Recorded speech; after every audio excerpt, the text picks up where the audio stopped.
અમરેલીના ધારાસભ્ય અને રાજ્યમંત્રી કૌશિક વેકરિયાએ અમરેલીમાં કાર્યકર્તાઓ સાથે પતંગ ચગાવી। મકર સંક્રાંતિના પર્વ પર અમરેલી જિલ્લાનું આકાશ પતંગોથી ઘેરાઈ ગયું છે, ત્યારે અમરેલીના ધારાસભ્ય અને રાજ્યના ઉર્જા અને ન્યાય મંત્રી કૌશિક વેકરિયા અમરેલીમાં કાર્યકર્તાઓ સાથે પતંગ ચગાવવા સાંસદ ભરતભાઈ સુતરિયા સંગાથે પહોંચ્યા હતા ને ઉત્તરાયણની મજા માણતા ઉર્જા મંત્રી કૌશિક વેકરિયાએ પતંગ ચગાવી હતી, તો સાંસદ ભરતભાઈ સુતરિયા પણ પતંગની દોરીની ઢીલ આપતા નજરે પડ્યા હતા। તલ, ચીક્કી જેવી વસ્તુઓ કાર્યકર્તાઓના મોંમાં આપીને એકબીજાને શુભકામનાઓ પાઠવેલ હતી અને ભાજપના કાર્યકર્તાઓ સાથે ઉત્તરાયણની મજા માણી હતી ને આવનારી સ્થાનિક સ્વરાજ્યની ચૂંટણીમાં ભાજપનો પતંગ ચગશે તેવું ઉર્જા અને ન્યાય મંત્રી કૌશિક વેકરિયાએ વિશ્વાસ વ્યક્ત કર્યો હતો। ખાસ કરીને ઉત્તરાયણના પર્વની સૌને શુભકામના પાઠવું છું।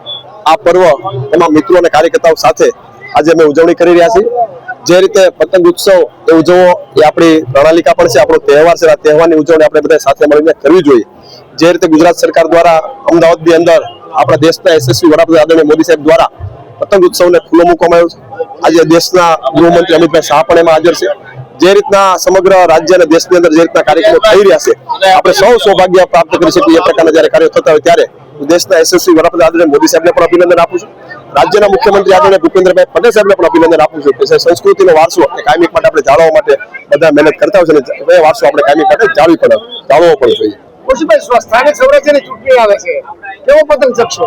સ્થાનિક સ્વરાજ્યની ચૂંટણીની જો વાત કરીએ તો ભારતીય જનતા પાર્ટીનો કાર્યકર્તા હર હંમેશને માટે બૂથ ઉપર લડવા માટે તત્પર જ હોય છે અને ભારતીય જનતા પાર્ટીના કાર્યકર્તાઓ એ બૂથ ઉપર કાયમી માટે જીતતા હોય છે।